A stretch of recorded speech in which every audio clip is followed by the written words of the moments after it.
The woman collapsing in my creek is pregnant, dying, and wearing my dead wife's locket. I have three choices: save her and risk recognition, let her die and prove the curse true, save her, then vanish before dawn. I chose option 3. She woke screaming my name. But I'm getting ahead of myself. Let me start 3 days earlier, when I first saw her through the brass field glasses I carried through the war, September 12, 1884.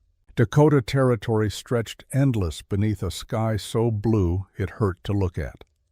I sat my horse on the highest ridge of what used to be my land, watching a small figure stumble along the creek bed 2 miles distant. My hands, rough and scarred from years of hard living, adjusted the focus on the telescope. The woman was pregnant, heavily so, 7 months at least, maybe 8. Her swollen belly was visible even at this distance as she bent to fill wooden buckets that seemed to grow heavier with each passing hour. She moved with the careful determination of someone who knew that stopping meant surrender, and surrender meant death on this unforgiving prairie. I'd been watching her for 3 days now, the same path every morning and every evening, 4 miles from wherever she was staying to this creek and back again, carrying water like her life depended on it, which I suppose it did. I should have ridden down that first day, should have offered help like any decent man would, but I'm not decent. Haven't been for 3 years, not since the day my wife died and her family cursed my name from the church steps. They said I pushed her, said I wanted her dead so I could take another wife, said a lot of things that weren't true, but felt true enough in the dark hours before dawn when a man lies alone and wonders if he could have done something different. I didn't push Sarah, but I didn't save her either. And sometimes that's the same thing, so I watched this pregnant woman the way a wolf watches a wounded deer, not with hunger, with recognition, knowing that death was circling her the same way it had circled Sarah, knowing that I'd failed once before and would probably fail again. On the second day, something caught my attention, a glint of metal at the woman's throat as she bent to fill her buckets. I adjusted the telescope, bringing her face into sharper focus. The locket, Sarah's locket, the one I'd given her on our wedding day, simple silver, engraved with her initials.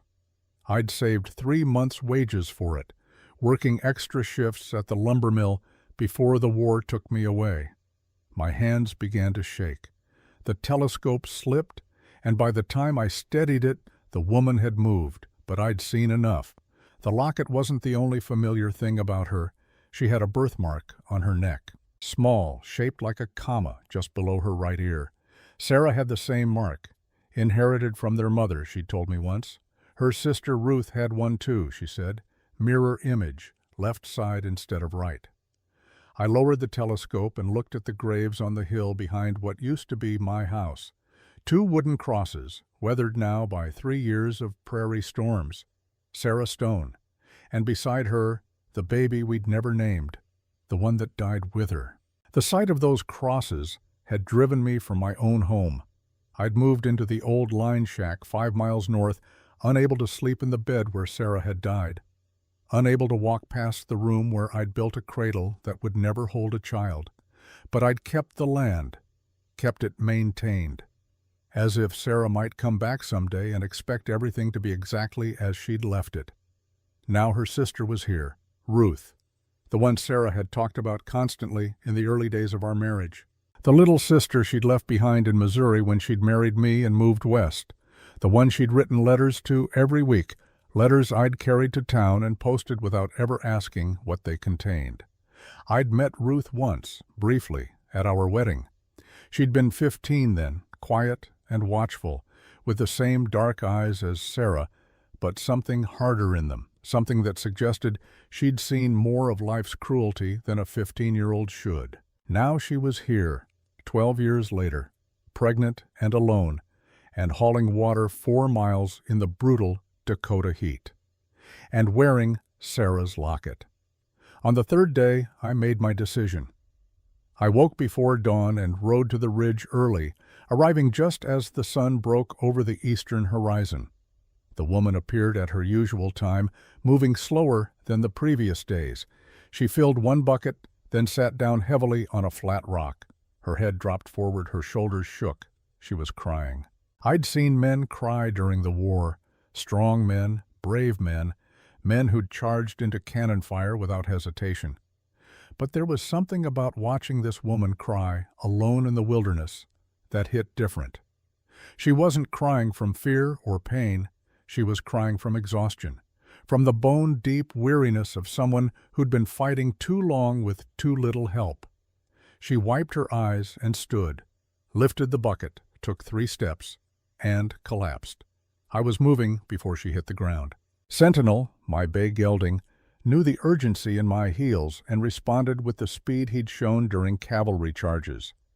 We covered 2 miles in minutes, the landscape blurring past. By the time I reached her, she was unconscious, face down in the dirt, one hand still clutching the bucket handle, water soaking into the thirsty earth. I dismounted and knelt beside her, turned her gently onto her back. Her face was pale beneath the dust, her lips cracked and bleeding. Dehydration, malnutrition, exhaustion. Take your pick. She had all 3. The locket hung loose around her neck, catching the morning light. I reached for it without thinking, then stopped. Touching it felt like opening Sarah's grave, but I had to be sure.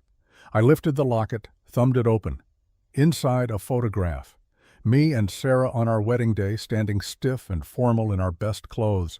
And on the other side, a lock of Sarah's dark hair tied with a white ribbon, my vision blurred.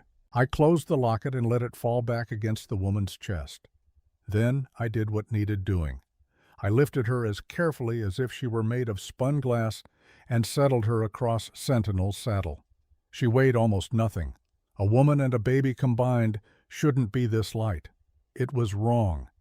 Everything about this was wrong. I mounted behind her, one arm holding her secure against my chest, and turned Sentinel toward home. Not the line shack. Home. The real one. The house Sarah had died in. Because if this woman was going to die too, she wouldn't do it alone in the wilderness. The ride took 20 minutes, long enough for me to feel the baby move. A strong kick against my forearm, a reminder that 2 lives hung in the balance here, not just one. Sentinel sensed my urgency and ate up the miles with ground-covering strides. We crested the final ridge, and the house came into view. 2-story timber construction with a wide porch and real glass windows that caught the morning sun like captured gold. It looked exactly as I'd left it 3 years ago, frozen in time, waiting. I dismounted and carried the woman inside. The door wasn't locked. Nothing to steal out here except loneliness. I kicked it open and stepped into air that smelled of dust and abandonment. Sarah's sewing basket still sat beside the fireplace, needles threaded as if waiting for her to return. The child's wooden horse I'd carved stood in the corner, its paint worn smooth by small hands that would never grip it. I carried the woman upstairs to the bedroom. Sarah's bedroom. Our bedroom. I laid her on the bed that I hadn't slept in for 3 years and fetched water from the pump I'd kept maintained without knowing why. She didn't wake when I pressed the cup to her lips, didn't wake when I wet a cloth and wiped the dirt from her face, didn't wake when I removed her shoes and saw the blisters covering her feet, raw wounds that should have made walking impossible. But she'd walked anyway, 4 miles every day. For how long? I went back outside and unsaddled Sentinel, then returned to the house. The woman was exactly as I'd left her, breathing shallow but steady, the baby still moving beneath her thin dress. I sat in the chair by the window, the same chair I'd sat in 3 years ago, watching Sarah die, unable to help, unable to stop what was happening. I wouldn't make that mistake again. Hours passed. The sun climbed toward noon. I should have ridden to town for Doc Mason or Mrs. Clara Boyd, the midwife. But I didn't. Something kept me rooted in that chair. Some instinct that said moving her again would be the thing that killed her. So I waited and watched. the way I'd watched for 3 days from the ridge. Finally, as shadows began to lengthen, she stirred. Her eyes opened slowly, unfocused at first. Brown eyes, darker than Sarah's had been. They moved around the room, taking in unfamiliar surroundings. Then they found me. I saw recognition dawn, not of me specifically, but of where she was. "This house," she whispered. Her voice was raw, damaged by thirst and dust. "I've seen it before, in a photograph." I didn't move, didn't speak, couldn't. She turned her head, looking at the items scattered around the room, the brush on the dresser, the shawl hanging on a hook, the painting above the bed that Sarah had insisted on hanging even though it was crooked, and drove me crazy. "My sister Sarah lived here," she said, "before she died." Her eyes came back to me, sharp now, focused. "You're him, the husband." I nodded once. She studied me for a long moment. I couldn't read what she was thinking. Judgment, probably. Blame. The same thing Sarah's family had thrown at me. But when she spoke, her words weren't what I expected. I don't believe them. I must have looked confused because she continued. "The family, what they said about you pushing her, I don't believe it." Something cracked open in my chest. 3 years of carrying their accusations, 3 years of wondering if they were right, 3 years of guilt and shame, and the slow death of hope. And this woman, this stranger, said she didn't believe it. I tried to speak, tried to ask why, tried to thank her. But my throat had been damaged in the war, a Confederate bullet that had passed through muscle and nerve and left me with a voice that sounded like grinding gravel, a voice that hurt to use, a voice I'd learned to keep silent except when absolutely necessary. So I did what I always did. I reached for the small chalkboard I carried, the one that had become my voice when my real voice failed. I wrote 3 words. "Who are you?" She read them, then met my eyes again. "My name is Ruth. Ruth Callahan, Sarah's younger sister." I'd guessed as much, but hearing it confirmed was different. This was family, the only family Sarah had left, and I'd found her dying in my creek. I wrote again. "How did you get Sarah's locket?" Ruth's hand went to her throat, touching the silver that hung there. "She sent it to me 3 days before she died, along with a letter." I stared at her. Sarah had never mentioned sending a letter, never mentioned sending the locket. In the chaos of her final days, I'd thought the locket had been buried with her. "The letter," Ruth said slowly, as if the words hurt to speak. "It said things, important things, about you, about what really happened." I wrote quickly, my hand shaking. "What did it say?" Ruth closed her eyes. When she opened them again, they were wet with tears. "It said that if anything ever happened to her, I shouldn't believe what people would say about you, that you were innocent, that you were good, and that if I was ever in danger, ever needed help, I should find you, because you would protect me even if I didn't deserve it." The words hit me like physical blows. Sarah had known. She'd known she was dying, and she'd known her family would blame me, and she'd known I'd need someone to believe me. And she'd sent that someone, her sister, years later, when the grief had finally started to scab over. I wrote, my hand trembling so badly the letters were barely legible. "Why are you here?" Ruth was silent for a long moment. Then she spoke, her voice barely above a whisper. "Because someone is trying to kill me." The room went very still. Outside a hawk cried. Inside I could hear my own heartbeat thundering in my ears. I wrote 1 word. "Who?" "My husband's brother." She said it simply, factually, as if she were commenting on the weather. But I could see the fear beneath the calm, the same fear I'd seen in dying men who knew their wounds were mortal. I wrote again, "Tell me." So she did.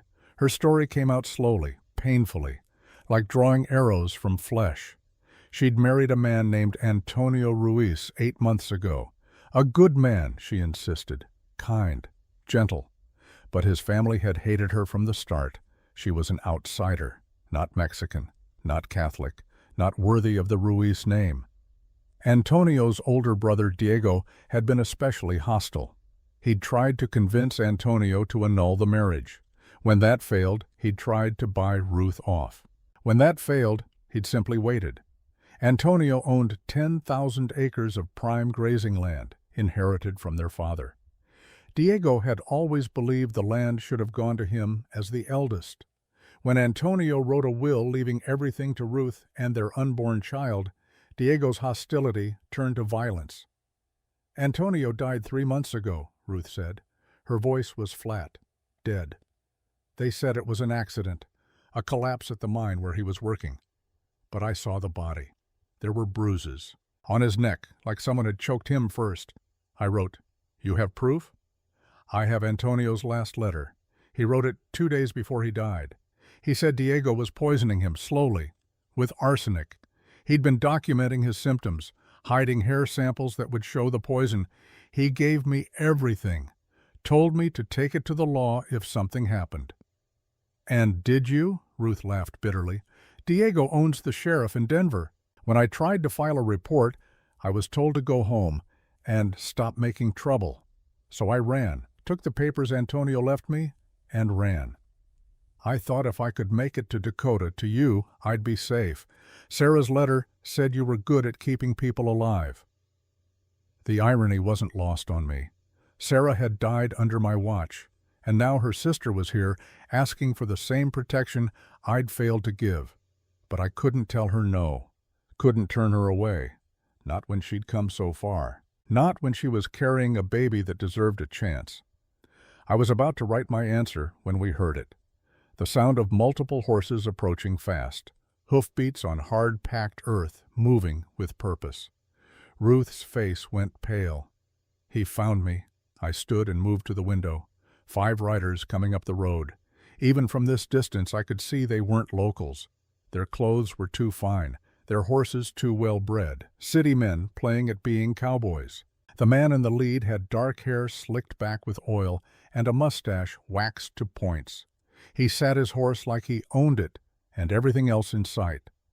"That's Diego," Ruth whispered from the bed. "That's him."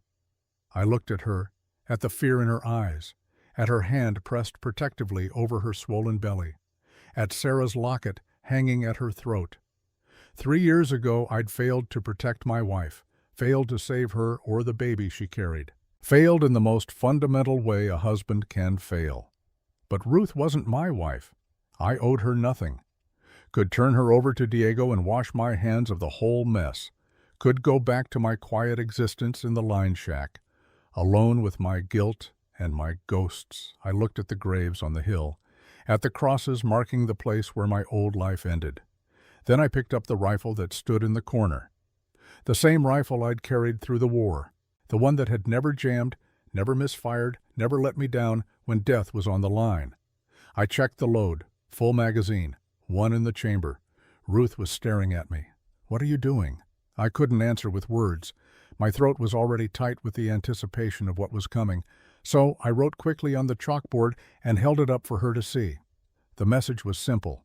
3 words that would change everything. "You stay here." Then I walked downstairs, stepped out onto the porch, and waited for Diego Ruiz to learn what happened to men who threatened pregnant women on my land. The riders pulled up 20 feet from the porch, close enough to talk, close enough to shoot. Diego Ruiz sat his horse like a man who'd never been told no in his life. His smile was all teeth and no warmth. "Good afternoon, friend," he called out. His voice carried the smooth confidence of money and power. "I'm looking for a woman, pregnant, Mexican, goes by Ruth Callahan, though she's legally Ruth Ruiz now, my brother's widow." I didn't respond, just stood there with the rifle held loose in my hands, not threatening, not yet, just present. Diego's smile widened, the strong, silent type. I respect that. So let me be direct. The woman is carrying Ruiz property, my brother's child. By law, that child belongs to the family. I'm here to bring them both home where they belong. I still didn't speak. Couldn't. But I shifted my weight slightly, a movement any man with military experience would recognize. a fighting stance, ready to move in any direction. Diego's smile finally faded. Now look, friend, I don't want trouble. I'm trying to do this the right way. Legal-like. But if you're harboring a thief, that makes you an accessory, and I've got the law on my side. That's when Ruth appeared in the doorway behind me. I didn't turn, but I could feel her presence. Could hear her breathing, quick and shallow with fear. "I'm not a thief," she said. Her voice was stronger than I expected. "And you murdered your brother, Diego. I have proof." Diego's face darkened. "You have nothing. Antonio died in an accident. The mine collapse was investigated, ruled accidental by the territorial authority." "He was poisoned," Ruth said. "Arsenic. I have his medical records. I have the hair samples he collected. I have his letter explaining everything." For a moment, Diego said nothing. Then he laughed. "Medical records from a dead man. Hair that could have come from anyone. A letter you could have forged. You think any court will believe that? I think a court will at least investigate. And when they do, they'll find that you visited Antonio 3 days before he died, that you were the only one with access to his food, that you've been trying to get control of his land since your father died." Diego's hand moved toward his gun belt. The men flanking him tensed, hands hovering near their own weapons. I raised the rifle, not pointing at anyone specific, just bringing it up to a ready position. The movement was small, but unmistakable. Diego froze, his eyes locked on mine. For the first time, real emotion crossed his face. Calculation. He was weighing odds, measuring distances, trying to decide if he could draw and fire before I could work the bolt action. I'd made this calculation 100 times during the war. I knew exactly how long it took to chamber a round, acquire a target, and squeeze the trigger. 3 seconds if I was slow, 2 if I wasn't. Diego was still thinking, still calculating. He wasn't fast enough, and somewhere in his gut, he knew it. "This isn't over," he said finally. "I'll be back with the law, with papers, with everything I need to take what's mine." I still didn't speak, didn't need to. My message was clear enough. Diego jerked his horse's head around and spurred hard. His men followed. They rode back down the path they'd come, raising dust that hung in the still air like smoke. I stood on the porch until they disappeared over the ridge, until the sound of hoofbeats faded to nothing, until the prairie returned to its usual silence. Then I lowered the rifle and turned to find Ruth staring at me with something between gratitude and shock. "Thank you," she whispered. I shook my head, walked past her into the house, retrieved my chalkboard, and wrote. "Don't thank me yet, he'll be back, and next time he'll bring more men." Ruth read the message, then looked up at me. "So what do we do?" I erased the board and wrote again. "We prepare for war." That evening, as purple shadows stretched long across the grassland and the first stars emerged in the darkening sky, I did something I hadn't done in 3 years. I lit the lamps in Sarah's house, every room, every corner, until the whole place glowed with warm light that spilled out through the windows like liquid gold, making a statement, declaring to anyone watching that this house was occupied again, protected, mine. Ruth had fallen asleep in the bedroom, exhausted by the day's events and the pregnancy that was taking everything her body had to give. I'd checked on her twice, making sure she was still breathing, still alive. Old habits from the war. Never assume a wounded soldier will make it through the night. Now I sat at the kitchen table, Sarah's kitchen table, cleaning weapons by lamplight. The rifle first, then the 2 pistols I'd carried through the war, then the knife with the bone handle that had saved my life more times than the guns ever had. The door opened without warning. I had the rifle up and aimed before my mind registered who was standing in the doorway. Joseph Rainwater, Lakota elder, war veteran, the closest thing I had to a friend in this godforsaken territory. He stood silhouetted against the night, hands visible and empty, making no sudden movements. He'd been on the wrong end of too many guns during the Indian Wars to take chances. "You gonna shoot me, Garrett?" His voice was gravelly with age and hard living. "Or you gonna offer me coffee like a civilized man?" I lowered the rifle and gestured to the pot warming on the stove. Joseph closed the door and crossed to the table, moving with the careful precision of a man whose knees had seen too many hard winters. He poured himself coffee, black and strong enough to strip paint, then sat across from me. For a long moment, we just looked at each other. Two old soldiers who'd learned that silence often said more than words. Finally, Joseph spoke. Saw riders heading toward town. 5 men. City clothes. One of them looked like he wanted to kill somebody. I nodded. Also saw smoke from your chimney. First time in 3 years. Got me thinking maybe something changed. I reached for my chalkboard, but Joseph held up a hand. Don't write it. I know you got your reasons for not talking, but I've known you 15 years, Garrett, since Bull Run. I can read you better than any chalkboard. He took a long drink of coffee, his dark eyes never leaving my face. You found her, didn't you? Sarah's sister, the one she used to write letters about.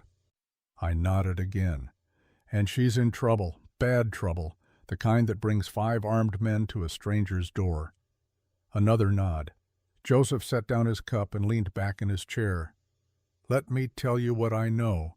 Then you tell me if I'm wrong. He counted off on his fingers. 1. Woman showed up here pregnant and alone. 2. She's running from something. 3. That something followed her. 4. You've decided to stand between her and them. 5. This is going to get ugly. I erased my chalkboard and wrote, all true. Figured. Joseph poured more coffee. So here's what I'm going to do. I'm going to sit here and drink your coffee until you tell me the whole story. Because if you're going to war, I need to know who we're fighting and why. The word we hung in the air between us. I hadn't asked for help, hadn't expected it. But Joseph wasn't the kind of man who waited to be asked. I picked up the chalk and started writing. It took 10 minutes and 6 boards worth of cramped handwriting, but I told him everything. Ruth's arrival, Diego's claim, Antonio's murder, the papers and evidence. Joseph listened without interrupting. When I finished, he was quiet for a long time. Then he said something I didn't expect. I know about Diego Ruiz. I stared at him. My wife, Joseph said softly. Mary, you remember her? I nodded. Mary Rainwater had died 2 years ago, winter fever. Joseph had grieved like a man with his heart cut out. What you don't know, Joseph continued, is that Mary saw Dr. Thomas Welling 3 times before she died. Each time he said there was nothing wrong, said she was making up symptoms for attention, sent her home with worthless medicine. His hands tightened around the coffee cup. She died because he didn't take her seriously, because he was too drunk or too lazy or too damn arrogant to do his job. I wrote, I'm sorry. Don't be sorry. Be ready.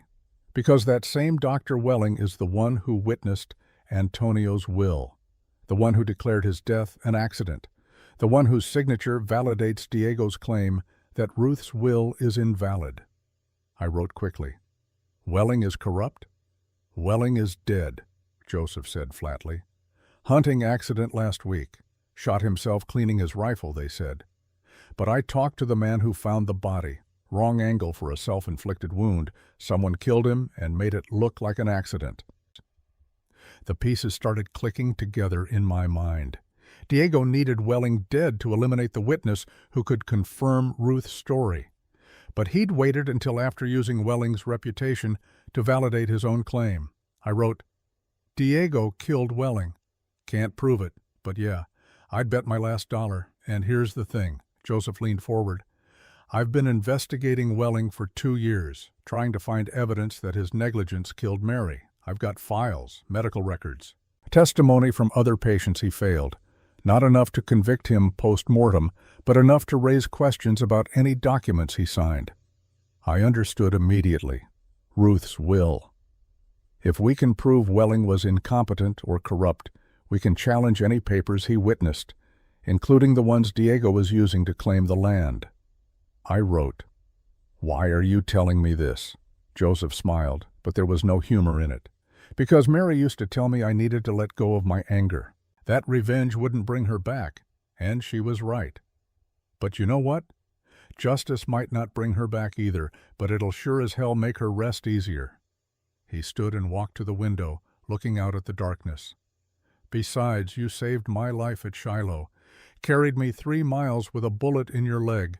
I've owed you for 15 years. This seems like a good time to pay up."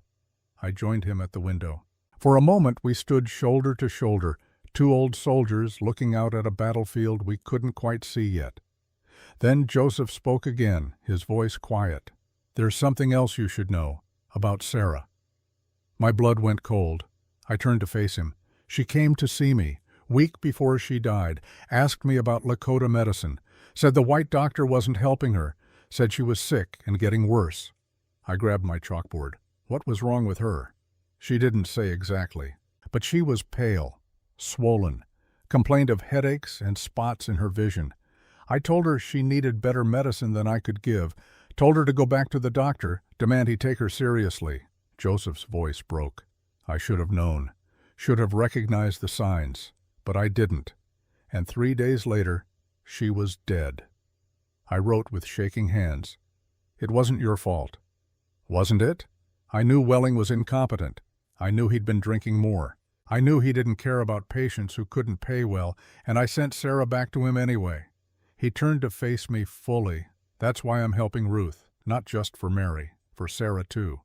Because if Welling killed them both through negligence, and Diego killed Welling to cover it up, then this whole thing is connected. And I'll be damned if I let another woman die because I didn't act." I put a hand on his shoulder, the only comfort I could offer. Joseph nodded once, then straightened his spine. "So, what's the plan?" I wrote. "Keep Ruth alive, gather evidence, expose Diego. In that order?" "In that order." Joseph nodded. "Then we better get started, because Diego isn't going to wait around while we build a case. He'll be back, soon, with more men and less patience." As if summoned by his words, we heard the sound of a horse approaching. Single rider, moving fast. I grabbed my rifle and moved to the door. Joseph drew a pistol from beneath his coat, a weapon I hadn't known he was carrying. The rider came into view, illuminated by lamplight from the windows. Not Diego, someone else. A man in his 50s wearing a marshal's star, Marshal Ethan Colfax, the law in Cedar Falls and the surrounding territory. A man I'd known for 3 years and never quite trusted. Ethan dismounted and approached the porch slowly, hands visible. "Evening, Garrett. Joseph. Mind if I come in?" I looked at Joseph. He shrugged. I lowered the rifle and opened the door wider. Ethan stepped inside, removed his hat, and got straight to business. "I'm here about Diego Ruiz. He came to my office this evening. Filed a formal complaint. Says you're harboring his brother's widow. Says she stole property belonging to the Ruiz family. Says he's got legal right to take her back to Denver." I didn't respond, just waited. Ethan sighed. "I'm not saying I believe him, Garrett, but he's got papers. A will that leaves everything to the Ruiz bloodline, witnessed by Dr. Welling before he died. By law, if Antonio's will to Ruth isn't valid, everything reverts to Diego as next of kin." Joseph spoke up. "And if the witness was corrupt? If Welling's signature can't be trusted?" Ethan looked uncomfortable. "That would need to be proven in court, and court takes time." Meanwhile, Diego's got the law on his side. I grabbed my chalkboard. "Ruth has proof Diego murdered Antonio." Ethan read the message and winced. "Does she have evidence that would hold up in court? Testimony from witnesses who saw the crime? Physical proof beyond a reasonable doubt?" I erased and wrote. "She has a letter, medical records, hair samples showing poison. Letter could be forged. Medical records from a dead man can't be verified. Hair samples need expert analysis, and we don't have anyone qualified within 500 miles. Ethan sat heavily in a chair. "I'm not saying I don't believe her. I'm saying the law doesn't care what I believe. It cares what I can prove." Joseph moved closer. "So what happens now?" "Legally? Diego can petition for a writ of custodial return, claim Ruth is mentally unfit to care for herself or the baby. Use her running away as evidence she's unstable, get a judge to sign off, and I'd have to bring her in." I wrote quickly. "Would you?" Ethan looked at the chalkboard for a long moment. Then he looked at me. I've got a daughter, Garrett, about Ruth's age. She got herself pregnant by a boy who left town first chance he got. I was so angry I couldn't see straight. Wanted to make her give up the baby. Told her she was throwing her life away." He paused, his voice thick. "Then I saw how she looked at me when I said it, like I was the enemy, like I'd betrayed her.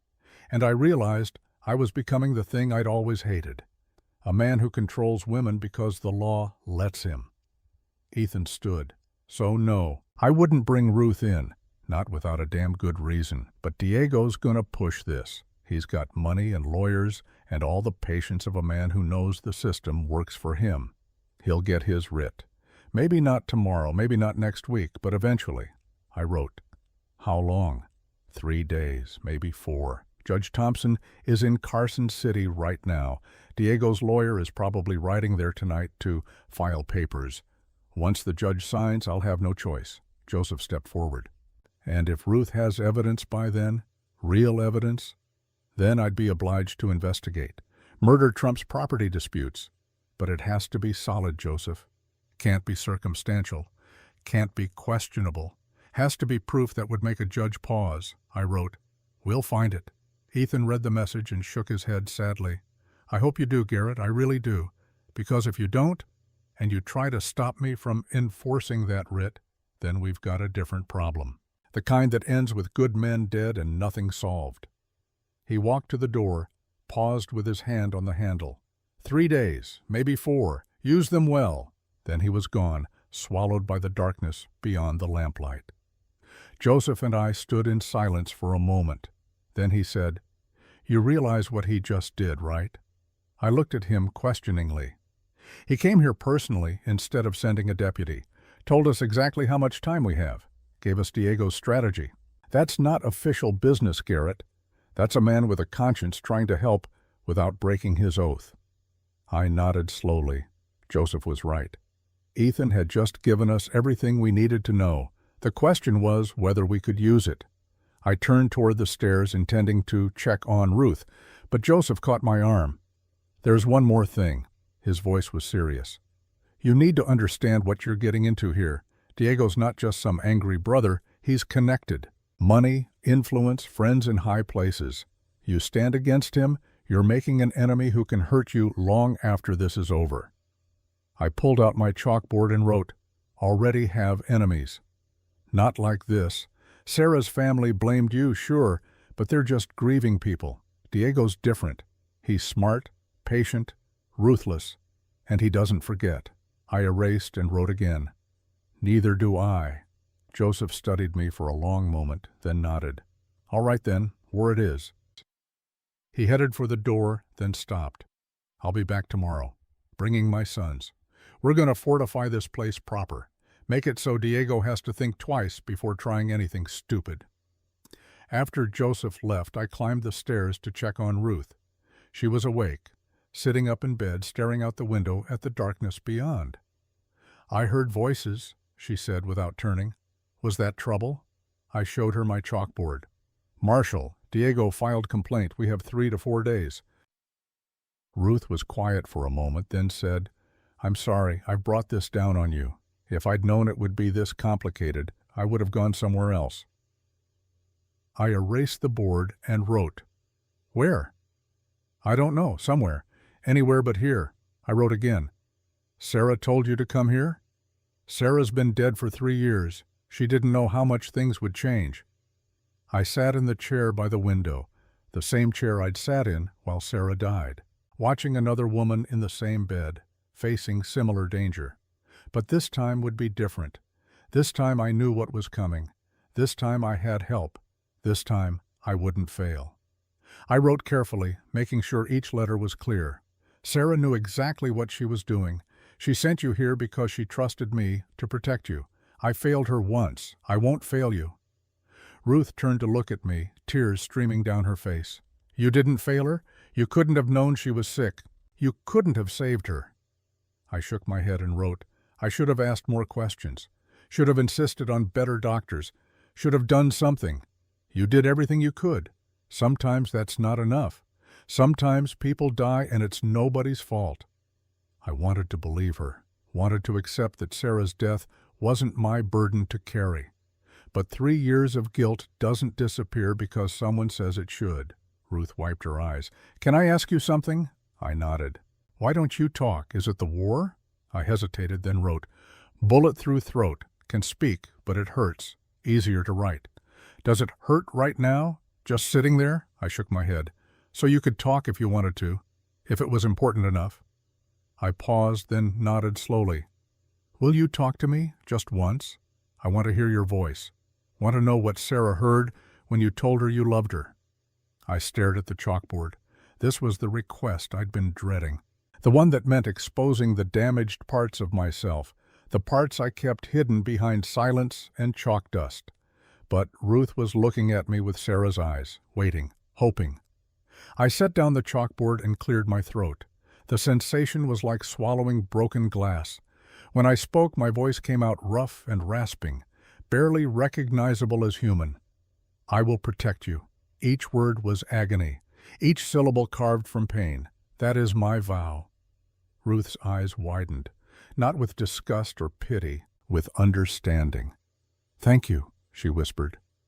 I picked up the chalkboard again, relief flooding through me as I returned to easier communication. Sleep now. Tomorrow we prepare. Prepare for what? I wrote the last message of the night, simple words that carried the weight of everything to come. For Diego's return, dawn broke cold and clear over the Dakota Prairie, the kind of morning that made a man grateful for coffee and firelight. I'd been awake for hours, watching the eastern horizon turn from black to gray to gold, listening to the sounds of Joseph and his 3 sons working in the yard below. They'd arrived before sunrise with timber and tools, moving with the quiet efficiency of men who understood that preparation was the difference between surviving and dying. The rhythmic sound of hammers and saws filled the air, punctuated by occasional low-voiced instructions in Lakota. I stood at the bedroom window, rifle in hand, watching the approaches. Old habits from the war. Never assume the enemy will wait for daylight. Behind me, Ruth slept fitfully, her breathing shallow and quick. The baby had been active all night, keeping her awake with kicks and movements that seemed almost frantic, as if the child knew danger was coming and was trying to warn its mother. Clara Boyd had arrived an hour ago, summoned by Joseph. She'd examined Ruth with brisk efficiency, her weathered hands gentle despite their urgency. Baby's healthy, Clara had announced. Strong heartbeat, good position, but the mother's exhausted, malnourished, dehydrated still, despite yesterday's water. She needs rest and food and safety, in that order. I'd shown her my chalkboard. Can she travel if needed? Clara's expression had turned grim. Travel where and how? She's 7.5 months pregnant. Any rough movement could trigger early labor. You put her on a horse right now, that baby comes whether we're ready or not. So travel wasn't an option. We'd make our stand here, in Sarah's house, on land that had already seen too much death. The sound of approaching horses pulled me from my thoughts. I tensed, bringing the rifle up, but relaxed when I recognized the rider. Marshal Ethan Colfax, alone this time, his face drawn with worry. I met him on the porch as Joseph and his sons paused their work, hands moving casually toward weapons that weren't quite hidden. Ethan dismounted slowly, his movements deliberate. A man trying not to spook nervous guns. "Morning, Garrett." He glanced at the fortifications taking shape around the house. Reinforced shutters, firing positions, trenches for cover. "Looks like you're expecting company." I held up my chalkboard. "Are we?" Ethan sighed and pulled a folded paper from his coat. Judge Thompson signed the writ. Diego's lawyer rode all night to Carson City and back. I'm officially ordered to take Ruth Ruiz into protective custody pending resolution of the property dispute. Joseph stepped forward. On what grounds? Mental instability, endangerment of an unborn child, theft of property. Take your pick. Diego's lawyers were thorough. I wrote quickly. When? I'm supposed to execute this immediately, but here's the thing. Ethan looked at me directly. I rode here alone, didn't bring deputies, didn't bring restraints, And I'm telling you right now that I think this writ is garbage built on lies. So why bring it at all? Joseph's voice was hard. Because if I don't, Diego will use my refusal as evidence that Ruth has corrupted local law enforcement. He'll go over my head to the territorial marshal, and that man won't care about right or wrong. He'll enforce the letter of the law and nothing else. I wrote. How long before he comes? I bought us time by saying I needed to verify Ruth's location and condition. Told Diego's lawyer I wouldn't execute a writ on a pregnant woman without medical assessment. That gives us maybe 24 hours before he escalates. Clara spoke up from the doorway. I can provide medical assessment. Ruth's in no condition to be moved. I'll put that in writing. That'll help. Ethan folded the writ and put it back in his coat. But it won't stop Diego. He's got resources, money, influence. Eventually he'll get what he wants unless we give him a reason to stop. I wrote, like proof he murdered Antonio. Exactly like that, which is why I'm here. Ethan pulled out another paper, this one covered in his own handwriting. I did some digging last night, called in favors from marshals in Denver and Carson City, got interesting information. He handed the paper to Joseph, who read it aloud for my benefit. Dr. Thomas Welling. Died September 8th. Official cause, accidental discharge while cleaning rifle. Unofficial, bullet entry angle inconsistent with self-infliction. No powder burns on hands. Rifle was clean, not dirty. Someone staged it. Joseph looked up. Diego. Can't prove it yet. But get this. Welling's office was broken into 2 nights before his death. Medical files stolen, including, presumably, Antonio Ruiz's records showing arsenic poisoning, I wrote. Diego destroyed evidence. Looks like it. But here's where it gets interesting. Welling kept duplicate records, sent copies to the Territorial Medical Board in Carson City for peer review, standard practice for doctors in remote areas. Clara gasped. So the records still exist. They exist, but they're sealed pending investigation into Welling's death. I can't access them without a court order, and I can't get a court order without evidence of a crime. I wrote, Catch-22. Exactly. We need the records to prove Antonio was murdered, but we need proof of murder to access the records. Joseph paced the porch, his mind working. What if we had other evidence? Something that would justify opening a murder investigation? Ethan considered. Like what? Like testimony from Antonio's workers, people who saw him getting sick, who can verify the timeline of his decline, who can place Diego at the mine on the day Antonio died. That would work if we could get them to talk. But Diego's got money, and they've got families to feed. Most won't risk their jobs by testifying against him. I wrote, Some will, if they know they'll be protected. Ethan studied me. You offering protection?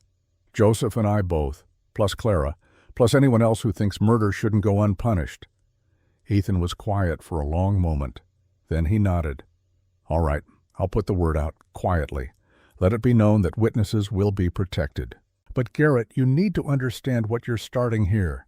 This isn't just about Ruth anymore. You're challenging a man with the resources to make you disappear, to make all of us disappear, I wrote. Some things are worth the risk. Yeah, Ethan's smile was bitter.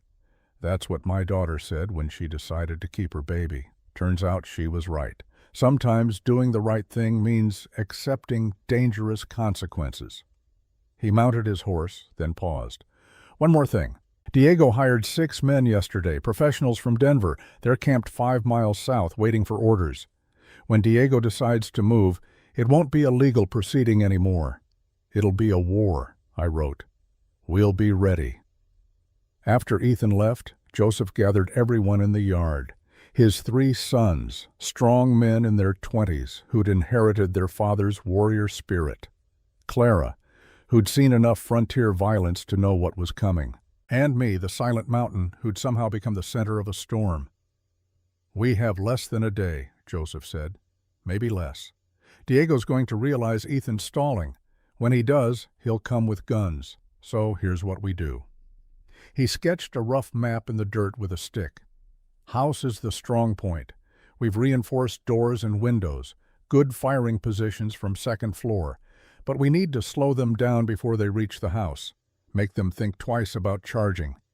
One of Joseph's sons, a man named Thomas, spoke up. Trenches? Already dug. But we need obstacles. Caltrops on the approach paths, tripwires, anything that makes it harder for horses to charge straight in. Another son, Daniel, added, What about fire, if they try to burn us out? Water barrels at every corner, wet blankets ready, someone always watching for torches. Joseph looked at me. Garrett, you're the best shot. You take the second floor, cover the main approach. I'll take the barn, cover the western flank. Thomas and Daniel, you're mobile. Move between positions as needed. He turned to Clara. You stay with Ruth. Keep her calm. If shooting starts, you get her to the root cellar. It's reinforced, underground, safest place if things go bad. Clara nodded grimly. What about medical supplies if someone gets shot?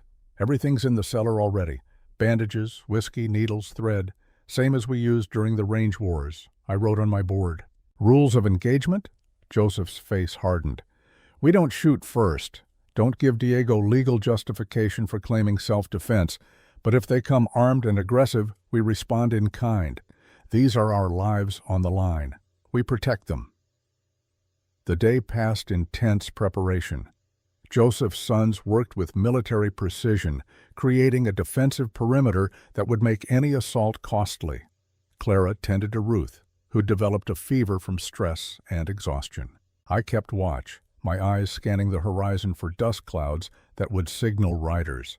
As afternoon shadows lengthened, Ruth called for me. I climbed the stairs to find her sitting up in bed, one hand pressed to her swollen belly, the other clutching Sarah's locket. Something's wrong, she said. Her voice trembled. The baby's moving differently. Too much. Like she's in distress. I wrote quickly. Clara? She's been checking every hour, says the heartbeat is still strong, but I can feel it, Garrett. Something's not right. I sat in the chair by her bed and showed her my board. Fear affects baby. Try to stay calm. How can I stay calm? Diego's coming to kill me or drag me back to Denver, which is the same thing. Your friends are preparing for a battle that's my fault, and my baby is running out of time. I erased and wrote carefully. Not your fault. Diego's fault. Antonio's murder is what started this. You're just trying to survive. Ruth's eyes filled with tears. Antonio was a good man. He didn't deserve what Diego did to him. Slow poison. Watching him waste away. Knowing and being powerless to stop it. I wrote. Tell me about him. She seemed surprised by the question. Why? Need to understand what we're fighting for. Ruth was quiet for a moment, then began to speak. Antonio wasn't like other men in his family. He was gentle, kind. He'd bring me wildflowers on his way home from the mine. He'd read to me in Spanish, teaching me words his mother had taught him. He wanted our child to know both languages, both cultures. Her hand moved to her belly. When he found out I was pregnant, he cried. Not from shame or anger like Diego said he would, from joy. He said he'd been waiting his whole life to be a father, that he'd love this baby more than anything in the world. When did he know he was being poisoned? About 2 months before he died. He started documenting everything. Dates, symptoms, occasions when Diego had access to his food. He kept samples of his hair, his fingernails, anything that might hold traces of arsenic. He was meticulous, careful. He knew Diego would try to destroy evidence after he died. I wrote, Where are the samples now? Hidden.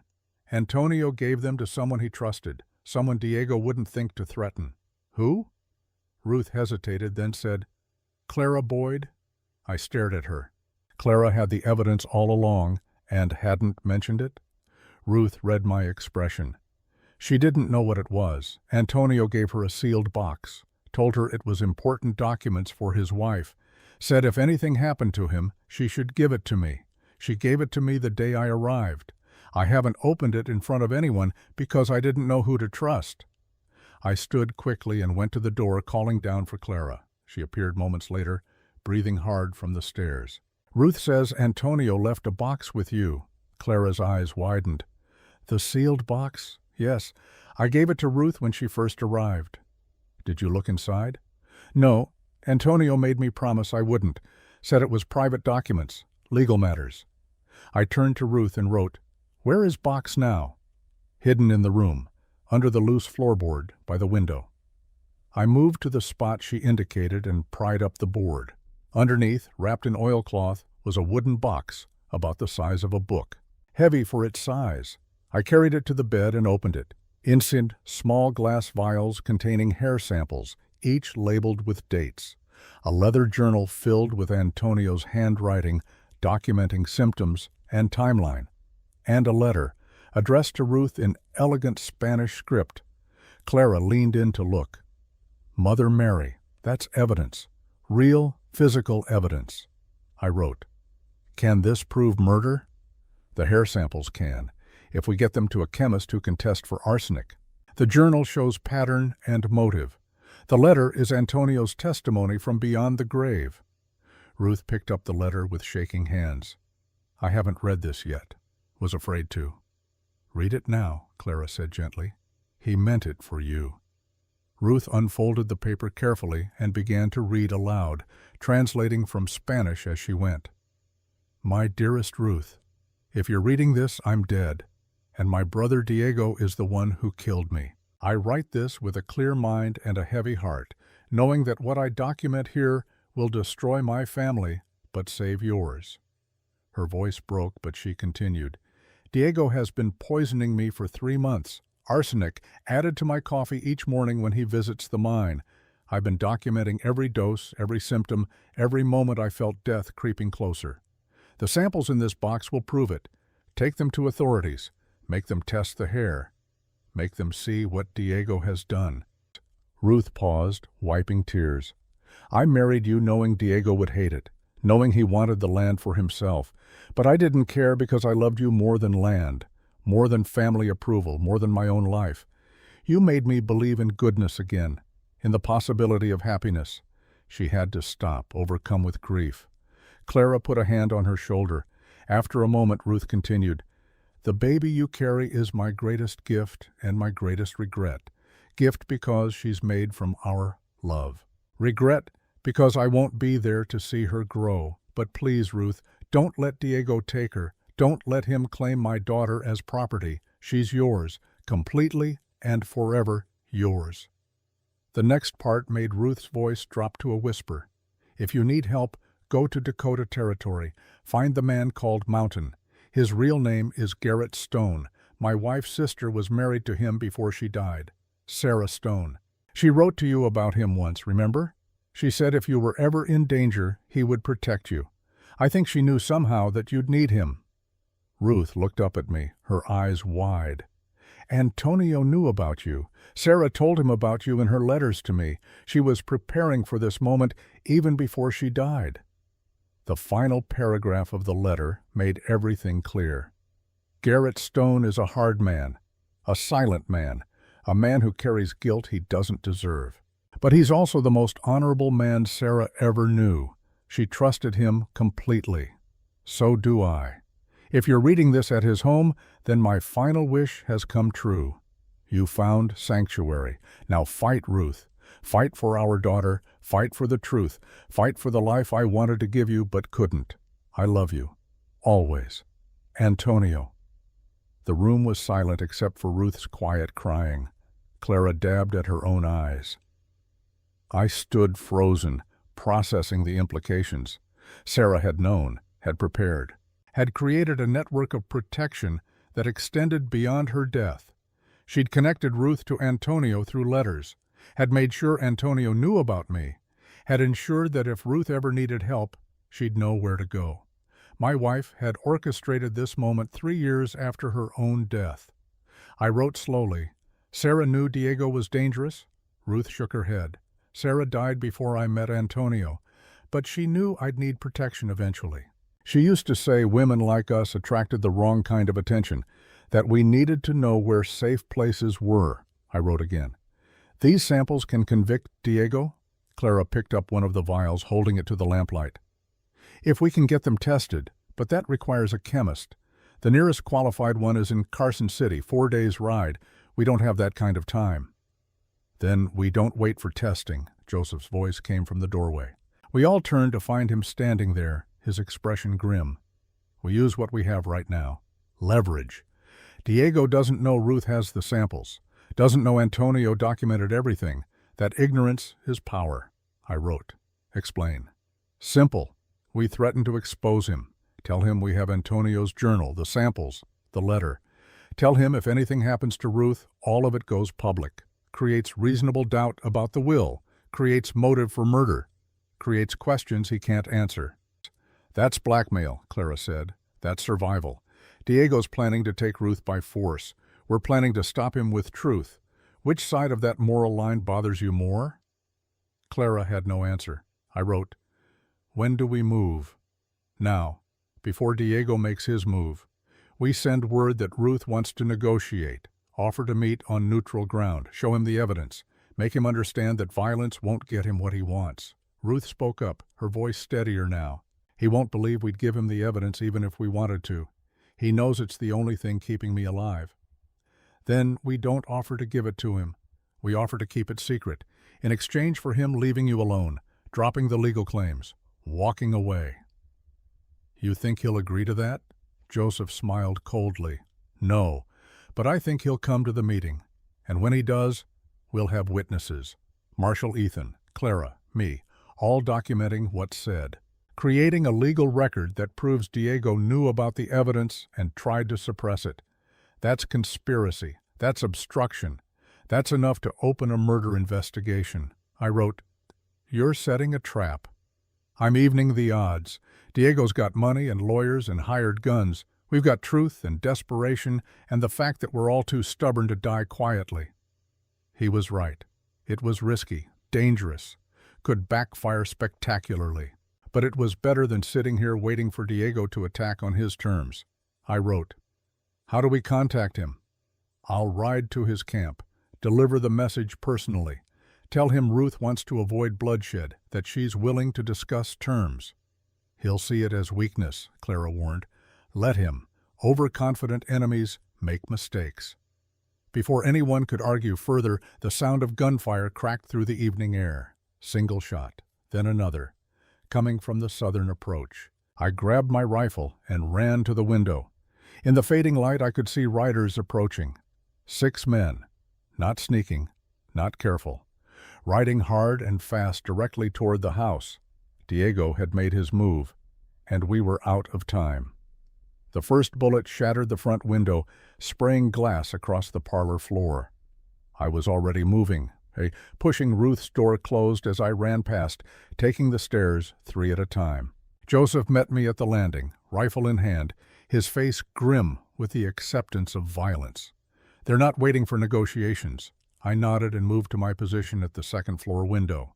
Below, the 6 riders had spread out in a semicircle, staying just beyond accurate pistol range, but close enough to make their presence felt. They weren't shooting to kill, not yet. This was intimidation, a show of force designed to make us surrender before the real fighting started. Diego sat his horse in the center, well back from his hired guns. Even from this distance, I could see his smug expression. A man who believed money and violence could solve any problem. He was about to learn otherwise. Joseph appeared at the window beside me. Don't fire unless they breach the perimeter. Let them think we're scared. I wrote quickly on my board. Ruth? Clara's with her. Cellar's ready if we need it. Another shot. This one hit the porch railing, splintering wood. Warning shots, letting us know they could hit the house any time they wanted. I counted the guns. 6 hired men, all carrying rifles, professional stance, military bearing. These weren't cowboys playing tough. These were killers doing a job. Diego called out, his voice carrying across the yard. I know you can hear me, Mountain. I'm offering one last chance. Send out Ruth Ruiz, right now. Peaceful. Nobody gets hurt. I didn't respond. Silence was its own answer. Have it your way. Diego's voice hardened. Men, the house is now considered hostile. Suppress and retrieve. Non-lethal if possible. The riders shifted, preparing to charge. I could see it in their body language, the way they checked their weapons, adjusted their reins, gathered themselves. This was it, the moment before chaos. Then everything changed. A scream from upstairs. Ruth's voice, raw with pain and terror. "Something's wrong! The baby! Oh God, the baby!" Clara's shout followed immediately. "Garrett, Joseph, I need help now." I looked at Joseph. His face reflected my own dilemma. Stay at the window and defend against the attack, or go to Ruth and risk leaving the house vulnerable. "Go," Joseph said.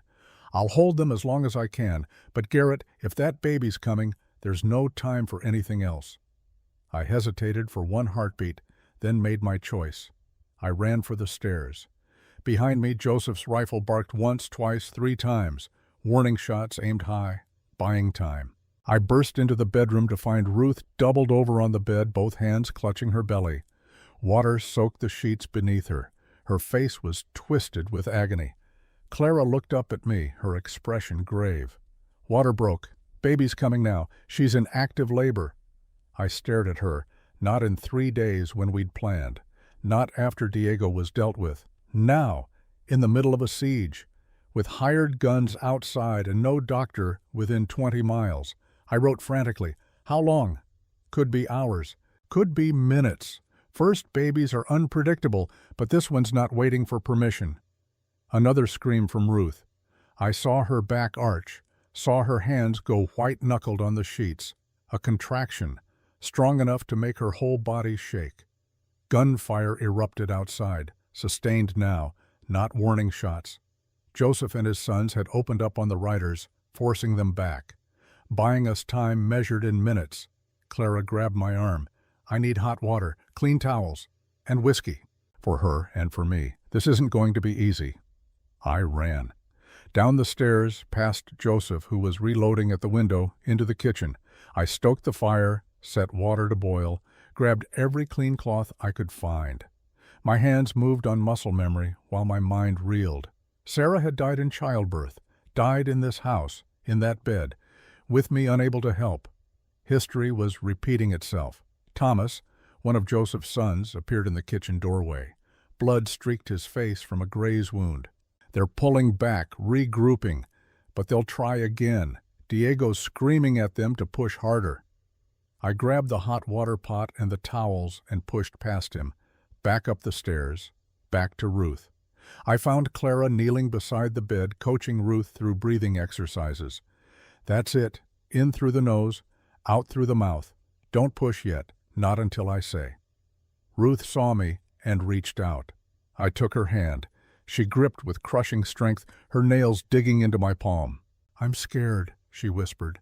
"I don't want to die like Sarah did." I pulled out my chalkboard one-handed and wrote, "You won't. I won't let you." "You couldn't save her." "How can you save me?" The words hit like physical blows, but she wasn't being cruel, just honest, stating the fear we both carried. Clara spoke up firmly. "Sarah died because Dr. Welling misdiagnosed her condition, because he was drunk and incompetent and ignored warning signs. Ruth isn't Sarah. This is a different situation, and I'm a damn sight better at this than Welling ever was." Another contraction. Ruth screamed, her whole body convulsing. I felt bones grind in my hand where she squeezed. Clara examined her quickly. "Cervix is dilating fast. Baby's in position, head down, which is good, but the heart rate is elevated. Baby's stressed." I wrote. "What does that mean?" "Means we need to get her out fast, before she goes into real distress." The gunfire outside intensified. I heard Joseph shout orders, heard one of his sons return fire, heard horses screaming and men cursing. Diego wasn't giving up. He was pressing harder, using the chaos of Ruth's labor as an opportunity. Clara met my eyes. "I need you here. Can't do this alone. Joseph and his boys will have to hold the house without you." I looked toward the door, toward the battle happening below, then back at Ruth, who was panting through another contraction, her face gray with exhaustion and pain. There was no choice. "Not really." I nodded. "Good. Then wash your hands, thoroughly. We're about to bring a baby into a war zone." The next hour existed outside of normal time. Contractions came faster, harder, each one pushing Ruth closer to the edge of what a body could endure. Clara coached her through it with the stern efficiency of someone who'd delivered hundreds of babies in conditions ranging from comfortable to catastrophic. This definitely qualified as catastrophic.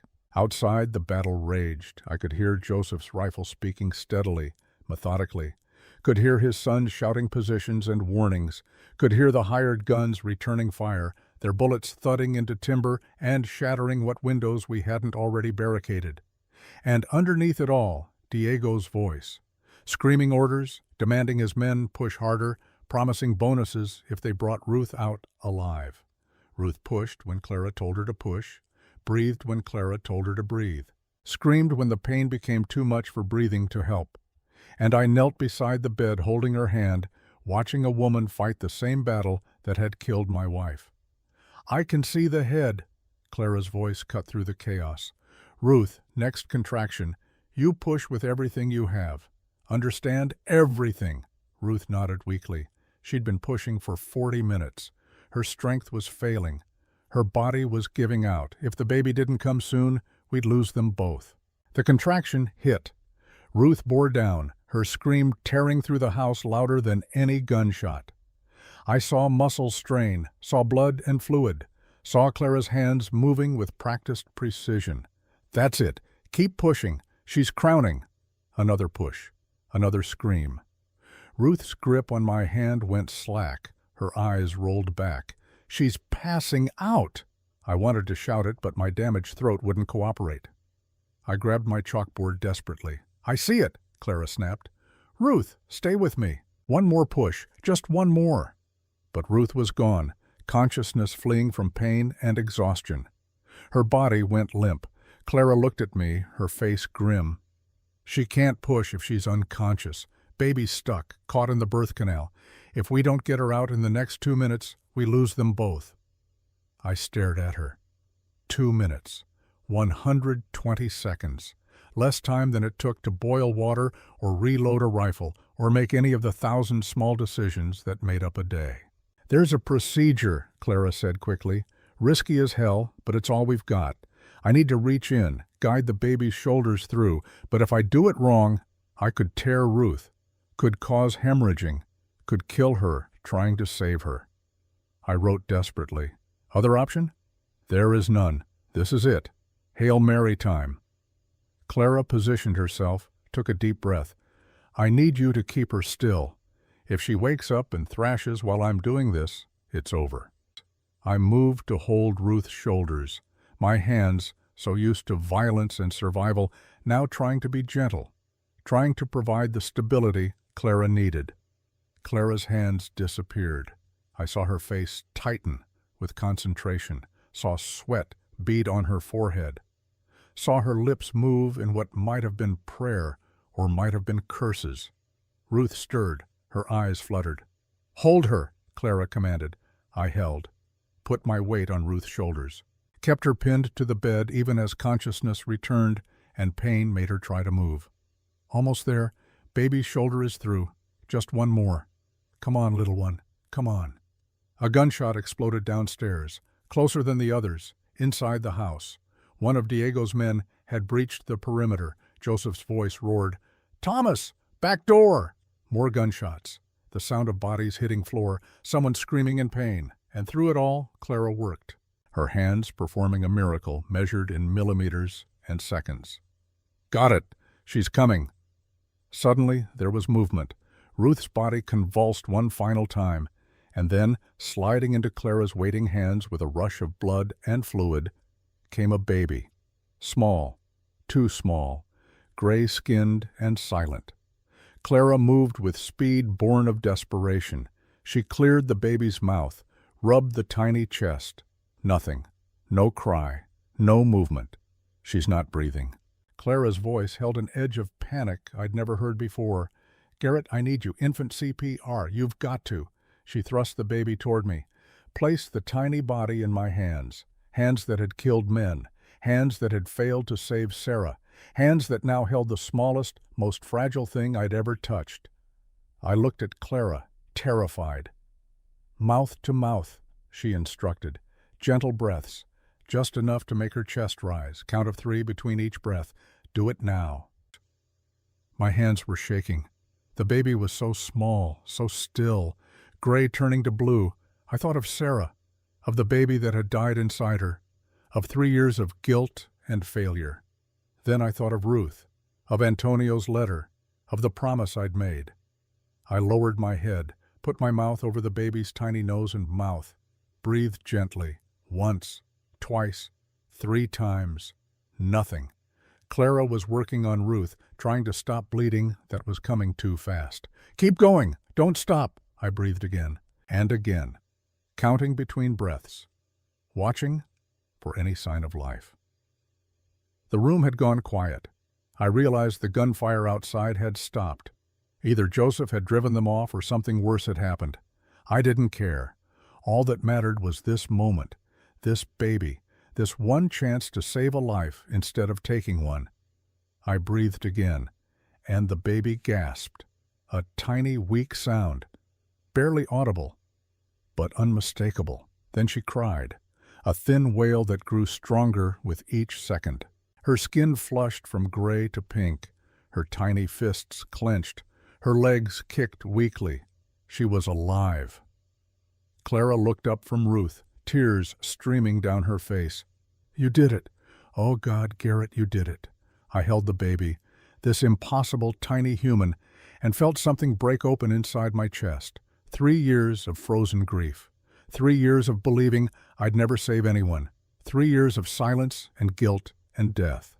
All of it cracked, melted, washed away by this one small cry. Ruth stirred on the bed. Her eyes opened, unfocused. My baby, is she? Clara wrapped the infant quickly, then placed her on Ruth's chest. "She's perfect, small but perfect. You did it, Ruth. You survived." Mother and daughter lay together, the baby's cries quieting as she found her mother's warmth. Ruth's arms came up weakly, cradling the tiny body. "Elena," she whispered. "Her name is Elena. It means light." I stood there, blood on my hands, watching this moment that should have been impossible. A baby born in the middle of a siege, saved by a woman who knew more than any doctor, brought back from death by a man who'd lost his voice to war. Footsteps on the stairs. Joseph appeared in the doorway, his rifle smoking, blood spattering his clothes. "They're gone," he said. "Pulled back after Thomas shot one of them. Diego's regrouping, but we held." He saw the baby and stopped. His hard expression softened. "Is that?" "Elena," Clara said. "Born about 3 minutes ago. Early, but healthy enough." Joseph walked to the bed slowly, looked down at Ruth and the baby, then at me. "You know what this means, right? Diego wanted that baby as property, as leverage. Now she's here, real, a person, changes everything." I nodded slowly. He was right. Elena wasn't a concept anymore, wasn't future tense. She was here, alive, and worth protecting with everything we had. I picked up my chalkboard and wrote 3 words that carried the weight of everything to come. "She's my daughter." Joseph smiled. "Figured you'd say that. Now we just have to make sure she lives long enough to know her father."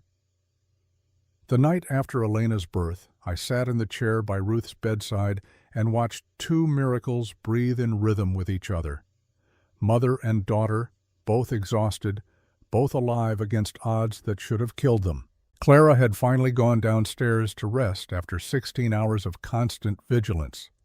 Joseph and his sons maintained watch at the windows, but the prairie beyond remained quiet.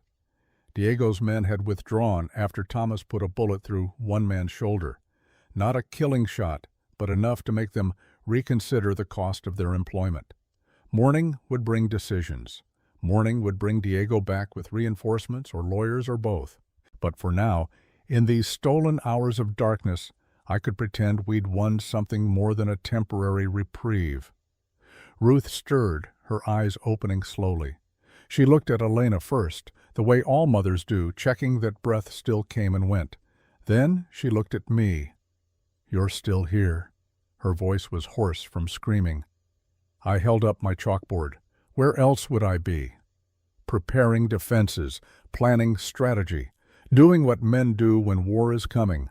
I wrote, "War can wait. This is more important." She reached out one weak hand. I took it, careful not to disturb Elena, who slept curled against her mother's chest. "I need to tell you something," Ruth said. Something I should have said before but was afraid to. I waited. "The baby, Elena. I know what everyone thinks, that she's Antonio's daughter, that I'm carrying his child, and that's why Diego wants her." Ruth's eyes filled with tears. "But there's something Antonio's letter didn't say, something even he didn't know." My chest tightened. I knew where this was going.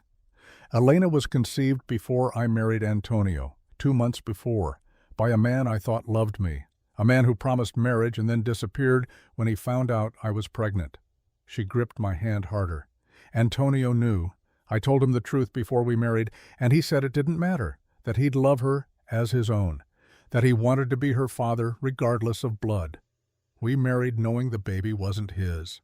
That's why Diego hates me so much. He knows Elena has no Ruiz blood. He's fighting for land, not family." I wrote slowly. "Who was the father?"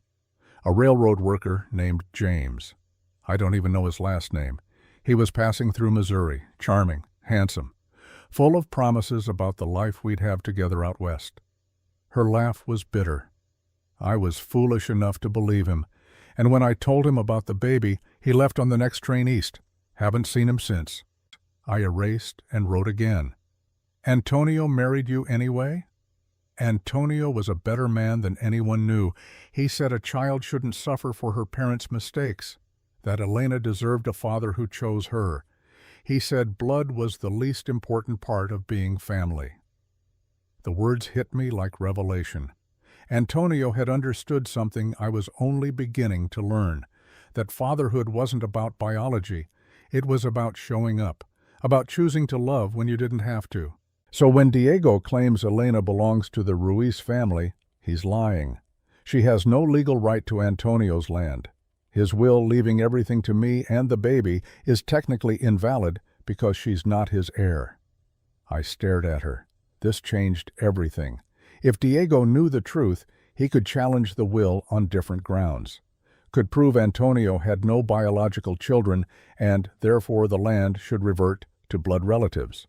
Ruth continued. "But Diego doesn't know. Only Antonio knew, and he never told anyone. Not his family, not his friends. As far as the world knows, Elena is his daughter. If that truth comes out, I lose everything. The land, the protection Antonio tried to give us, all of it." I wrote, "Why tell me?" "Because you deserve the truth. Because you're risking your life for us. Because if something happens to me, you need to know what you're protecting." She looked down at Elena. "She's not Antonio's daughter. She's not a Ruiz heir. She's just a baby whose mother made mistakes, and I'm asking you to help her anyway." I set down the chalkboard and did something I'd avoided for 3 years. I spoke. The words came out rough and painful, ground from a throat that didn't want to cooperate. "She's mine." Ruth's eyes widened. "What?" "Elena is my daughter." Each word cost me, but I forced them out. Not by blood, by choice. Same as Antonio chose her, I choose her. Tears streamed down Ruth's face. "You can't mean that. You barely know us. We brought you nothing but trouble. Sarah sent you to me." The speaking was getting easier, though it still hurt. "She knew you'd need someone. She trusted me to protect you. I failed her once, won't fail her again. This isn't about Sarah." "You're right. It's about you, about Elena, about being the kind of man who doesn't turn away when someone needs help." I picked up the chalkboard again, giving my throat a rest, and wrote, "I'm going to marry you, going to adopt Elena, going to make this family legal so Diego has no claim." Ruth stared at me like I'd lost my mind. "You can't marry me out of obligation. That's not fair to you." "Not obligation, choice. Like Antonio, like you, like everyone who ever built a family from something other than blood." "But you don't love me. We've known each other 3 days." I wrote slowly, making sure each word was clear. "Don't know if it's love yet, but it's something. Care about you. Care about Elena. That's enough to start with. Rest can grow." "Garrett, I can't ask you to do this." "Not asking. I'm deciding. You can say yes or no, but I'm not offering from pity. I'm offering because it's right, because Elena deserves a father who chooses her, and because you deserve a husband who sees you as partner, not property." Ruth was quiet for a long time. Elena stirred between us, making the small sounds newborns make, a reminder of what we were discussing, a life that needed protecting. Finally, Ruth spoke. "If I say yes, you need to understand what you're getting. A wife who's damaged, a daughter who's not yours, a fight against a man with unlimited resources. This won't be easy," I wrote. "Nothing worth having ever is. And if I say no, I still protect you, still fight Diego, still treat Elena like she's mine. Only difference is the paperwork." Ruth laughed through tears. "You're the strangest man I've ever met, Garrett Stone. Is that a yes?" She looked at me for a long moment, then down at Elena, then back at me. "It's a yes, but on one condition." I waited. "You have to promise that if you ever regret this, if you ever feel trapped or resentful, you'll tell me. You won't just suffer in silence. We'll be honest with each other. Always." I wrote, "Promise. Now rest. Tomorrow we make it legal." Before Ruth could respond, Joseph appeared in the doorway. His expression was grim in a way that made my stomach drop. "We have a problem. Diego's back. But he didn't bring more guns. He brought a judge." I stood quickly and moved to the window. In the gray pre-dawn light, I could see figures approaching. Diego on horseback, flanked by two men in formal clothing. Behind them, a carriage bearing the territorial seal. Joseph joined me at the window. "That's Judge Thompson from Carson City. Diego must have ridden through the night to bring him here." I wrote on my board, "What does this mean?" "Means Diego's done with violence. Now he's using law. Thompson can execute the custody writ right here, can declare Ruth unfit, can take Elena into territorial protection pending resolution of the property dispute. Can we fight it? Only if we have better evidence than Diego does. And right now, what do we have? A box of hair samples we can't test, a journal written by a dead man, a letter that could be dismissed as forgery. None of it proven, all of it circumstantial." I wrote desperately, "There has to be something." Joseph was quiet for a moment. Then he said, "There is one thing, but it's risky, could backfire, could make everything worse." "What is it?" "We show them Elena, let the judge see the baby, see Ruth, see that she's a loving mother in a safe environment. Let Thompson make his decision based on reality, not Diego's lies. And if he sides with Diego anyway, then we fight, legally or otherwise. But at least we'll have tried the civilized route first." I looked back at Ruth, who'd been listening from the bed. She nodded slowly. "Bring them up. Let them see what they're trying to destroy." 10 minutes later, Judge Thompson stood in the doorway of Sarah's bedroom, his aging eyes taking in the scene. Ruth in bed, weak but alert, holding a newborn. Clara standing protectively nearby. Me with rifle in hand, silent and watchful. Diego pushed past the judge, his face twisting with fury when he saw Elena. "That's the Ruiz heir. That baby belongs to my family." Thompson held up a hand. "Mr. Ruiz, I'll determine what belongs to whom. That's why you brought me here." He turned to Ruth. "Mrs. Ruiz, I'm Judge Hiram Thompson. I'm here to execute a writ of custodial protection. Do you understand what that means?" Ruth's voice was steady. "It means you're here to take my baby. It means I'm here to determine if the baby is in danger, if you're mentally and physically capable of caring for her, if this environment is safe." He looked around the room. "I see evidence of recent violence, bullet holes, bloodstains, fortifications. This doesn't appear to be a safe environment for a newborn. The violence came from him." Ruth pointed at Diego. "He attacked this house with hired guns, tried to kill us while I was in labor. The only thing keeping us safe is the people protecting us." Diego stepped forward. "Your Honor, this woman is clearly delusional. I came here peacefully to claim my brother's child. These people opened fire without provocation." "That's a lie," Clara's voice cut through. "I was here. I saw Diego's men shoot first. Saw them try to force their way into a house where a woman was giving birth. If anyone's endangered this child, it's him." Thompson looked at Clara with new interest. "And you are?" "Clara Boyd, midwife. I delivered this baby 12 hours ago in the middle of a siege orchestrated by that man." "Can you prove Mr. Ruiz ordered the attack?" "I can testify to what I saw and heard. Diego's voice giving orders to his men, his presence directing the assault, his stated intent to take Ruth by force." Diego's lawyer, a weasel-faced man I hadn't noticed before, spoke up. "Hearsay, Your Honor. Without corroborating evidence, it's one person's word against another." Thompson nodded slowly. "He's right, I'm afraid. Without independent witnesses or physical evidence linking Mr. Ruiz to the violence, I can't act on testimony alone." Joseph stepped forward. "What about evidence of murder? Would that change things?" Everyone turned to stare at him. Diego's face went pale. "What are you talking about?" "I'm talking about Dr. Thomas Welling, found dead 2 weeks ago. Supposedly accidental, but I've been investigating. Found interesting things." Thompson's expression sharpened. "What sort of things?" "Welling had a practice of keeping duplicate records.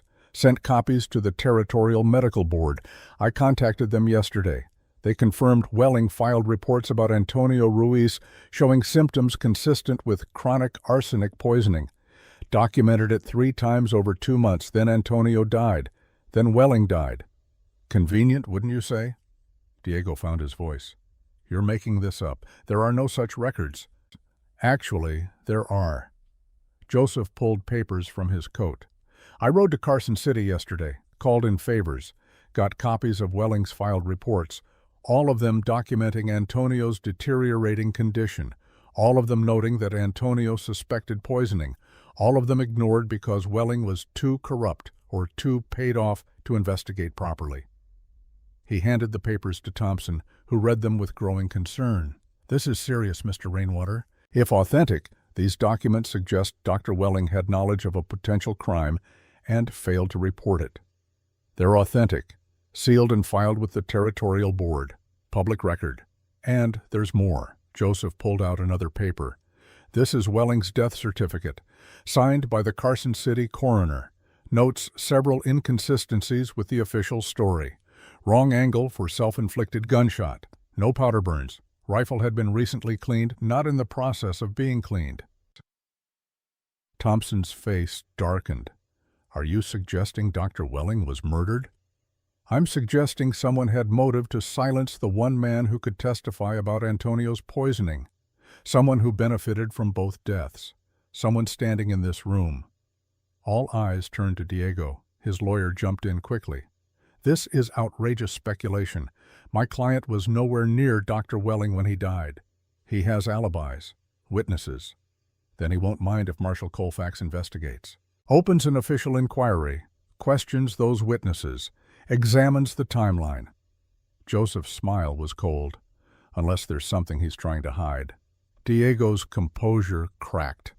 "I don't have to listen to this. Your Honor, I came here for a legal proceeding, not to be accused of crimes by a savage and his friends." The word savage hung in the air. Joseph's expression didn't change, but I saw his hand move closer to his gun. Thompson's voice cut through the tension. "Mr. Ruiz, I'd advise you to choose your words more carefully. Mr. Rainwater is a decorated veteran and respected member of this community. Your disrespect reflects poorly on your character."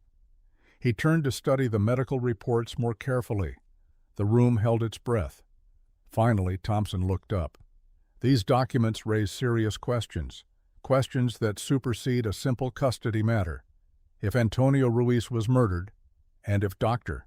Welling was silenced to prevent testimony, then this entire case is built on criminal conspiracy." Diego's lawyer tried to salvage the situation.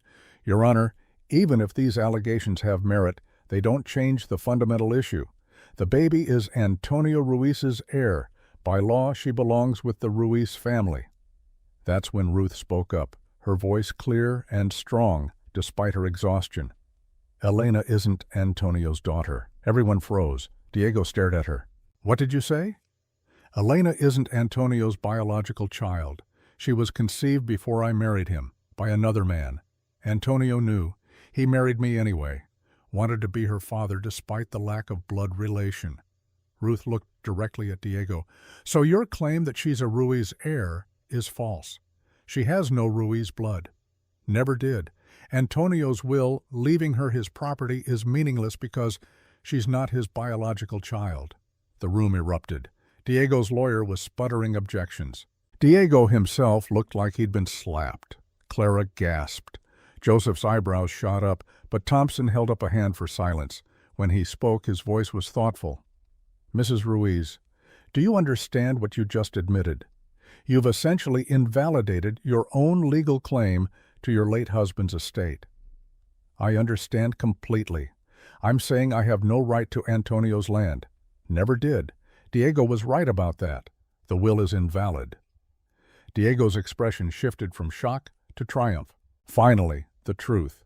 Your Honor, you heard it yourself. She admits she has no legal claim. The property reverts to me as Antonio's only living blood relative. Not so fast. Thompson's voice was sharp. Mrs. Ruiz may have no claim through her daughter, but she has a different claim. As Antonio's widow.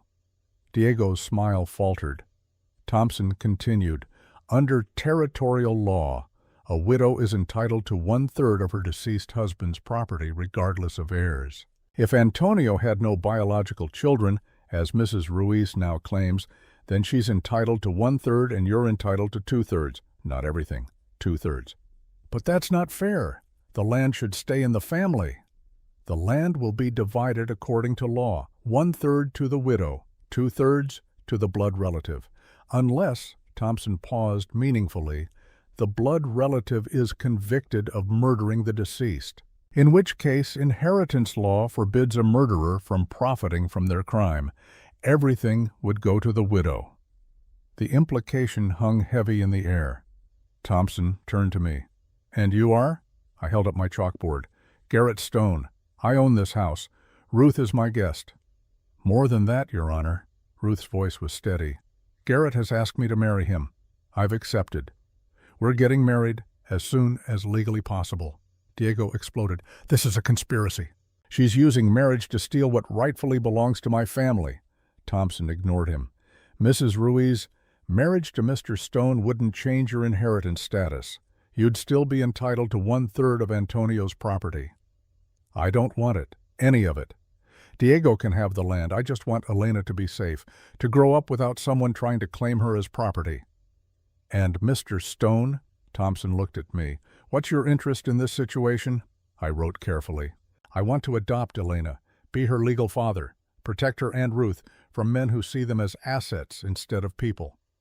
Thompson studied me for a long moment. You understand what you're proposing? Marrying a woman you barely know, adopting a child with no blood relation to you, taking on legal responsibility for both of them. I nodded and wrote, yes, it's what I want. Why? I erased and wrote 3 words that carried the weight of 3 years of grief and guilt and finally, redemption. It's what's right. Thompson was quiet for a long moment. Then he did something unexpected. He smiled. Mr. Stone, I've been a judge for 25 years. I've seen every kind of marriage you can imagine. Marriages for money, for property, for social advancement, for lust, for convenience. But marriages for doing what's right, those are rare. And in my experience, they tend to last longest. He turned to his clerk. Make a note. I'm refusing to execute the custody writ on grounds that the child is in a safe, stable environment with loving caretakers. I'm also ordering an investigation into the deaths of Antonio Ruiz and Dr. Thomas Welling. Marshal Colfax will lead the investigation with full territorial authority. Diego's face went purple. You can't do this. I have rights. That baby is mine. That baby, Thompson said coldly, is a human being, not property, not an inheritance, not a bargaining chip. She's a child who deserves to grow up safe. And right now the only threat to her safety appears to be you. He gathered his papers. Mr. Ruiz, I suggest you return to Denver, cooperate with Marshal Colfax's investigation, and pray that the evidence doesn't prove what I suspect it proves, because if you murdered your brother, no amount of money will save you from the gallows. Thompson walked to the door, paused, and looked back at me. "Mister Stone, I'll send the paperwork for the marriage and adoption. Take care of that family. They're lucky to have you." Then he was gone, leaving Diego standing in the middle of the room, his world crumbling around him. Diego looked at me with pure hatred. "This isn't over. You think a judge's order will stop me? I have resources, connections. I'll destroy you." I picked up my chalkboard and wrote one sentence. Then I held it up so Diego could read. "You're welcome to try." Diego stared at the words, then at me. Whatever he saw in my expression made him step back. Without another word, he turned and left, his lawyer scurrying after him. Joseph moved to the window, watching them ride away. "He'll be back. Men like that don't give up." I wrote, "Let him come. Next time he won't leave." Ruth spoke from the bed, her voice tired but relieved. "Is it really over?" Clara answered before I could write. "The immediate danger is, but Garrett's right. Diego won't stop. Not until he's forced to. Then what do we do?" I erased my board and wrote carefully. "We get married, make Elena legally mine, build a family Diego can't touch, and we wait for Marshal Colfax to find the evidence that puts Diego in prison." Joseph turned from the window. "I'll help with that last part. I've got contacts, people who worked with Antonio. They'll talk now that a judge is involved." "And I'll spread the word," Clara added. "Let people know what Diego tried to do. Public opinion matters in small communities. By the time I'm done, Diego won't be able to show his face in this territory without facing questions." Ruth looked at all of us, tears in her eyes. "Why are you doing this, all of you? I'm nobody, just a woman who made mistakes." I wrote, "You're not nobody, you're family. That's all that matters." 3 weeks passed before Marshal Ethan returned to the house with news. 3 weeks of quiet that felt more dangerous than any siege. Diego had disappeared back to Denver, silent and invisible. But his silence felt like a held breath, like a storm building strength before it struck. In those 3 weeks, Elena grew stronger. She'd been small at birth, a consequence of Ruth's malnutrition and stress during pregnancy. But with Clara's careful attention and Ruth's determination, the baby began to thrive. Her cries grew louder, her grip stronger, her eyes more focused. I found myself doing things I'd never imagined. Changing diapers made of cloth, walking the floor at 3 a.m. with a screaming infant, learning to warm bottles to exactly the right temperature. Discovering that babies were harder to care for than horses and more demanding than cattle. And I loved every impossible minute of it. Ruth recovered slowly. The birth had taken everything from her body. Clara said it would be months before she fully regained her strength. But each day she could walk a little farther. Each day the color returned to her face. Each day she looked less like a woman running from death and more like a mother building a life. Joseph had moved into the house with his sons, refusing to leave until the legal matters were settled. Thomas and Daniel took turns on watch, maintaining a perimeter that would give us warning if Diego tried another assault. But the assault, when it came, wasn't physical. Marshal Ethan arrived on a cold October morning, his face grim. I met him on the porch, already knowing the news would be bad. He didn't waste time. "Found evidence, lots of it, enough to arrest Diego for Antonio's murder." I grabbed my chalkboard. "Where is he?" "Gone. Fled to Mexico 3 days ago. Got word that we were closing in and ran. Left everything. His business, his property, his whole life in Denver." I wrote, "Warrant? Issued yesterday, but Mexican authorities won't extradite without proof beyond territorial jurisdiction. And we don't have that. Diego's smart. He disappeared to a place where money talks louder than law." Joseph appeared beside me. "So he gets away with it?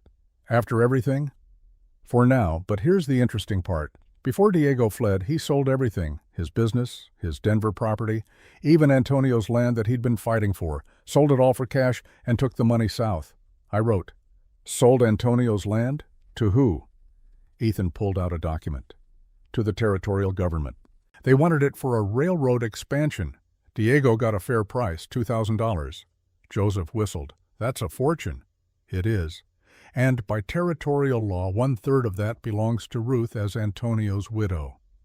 I stared at the number Ethan had written. $666, more money than most families saw in 5 years. Enough to build a life, to start fresh, to never worry about water or food or survival again. Ethan continued, I've got the bank draft here, made out to Ruth Ruiz. Once you two are married, it'll need to be reissued in her married name, but the money is hers, legal and clear, I wrote, and Diego can't touch it? Diego's a fugitive. His assets are frozen pending trial. This money came from the territorial government, not from Diego directly. It's clean. Ruth appeared in the doorway, Elena in her arms. I don't want his money. It's blood money. Antonio's blood. Ethan's expression softened. Ma'am, Antonio wanted you taken care of. That's why he wrote his will. That's why he documented his murder. That's why he made sure evidence existed. He knew Diego would try to take everything. He planned for this. But Antonio's dead because of that land. If he'd just given it to Diego, he'd still be alive. Maybe. Or maybe Diego would have killed him anyway. Men like Diego don't stop at one murder. Ethan handed her the bank draft. This money is yours. Use it however you want.